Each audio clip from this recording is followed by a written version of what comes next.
حضور نے فرمایا جو نکاح سے پہلے زنا کرتا ہے قیامت کے دن اللہ کی دیدار سے محروم کر دیا جاتا ہے، حضور کے دیدار سے محروم کر دیا جاتا ہے۔ کیوں ایسی لعنتوں میں پڑتے ہیں؟ اگر کوئی لڑکا کہے یا لڑکی کہے کہ میں اس سے محبت کرتا ہوں، نکاح کر دو نا۔ اگر نکاح نہ کرے، دوسرے سے نکاح کر دے، چند دن کے بعد وہ نکاح توڑ کر پھر اسی کو لے کر جاتا ہے۔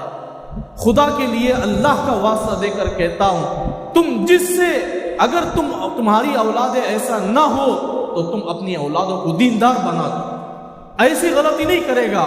اگر غلطی کر بیٹھتا ہے تو تم سمجھاؤ، اگر نہیں سمجھتا ہے تو تم اس کا نکاح کر دو، پھر دعا کرو۔ ماں باپ کہتے ہیں کہ تمہارا نکاح اس سے اگر ہو جائے تو میں کبھی اس کا سپورٹ اور اس کا ساتھ نہیں دوں گا۔ میرے دوستو، حضور نے فرمایا ماں باپ کی دعا جتنی جلدی اللہ قبول فرماتے اتنی ہی جلدی بدعا بھی قبول کرتے۔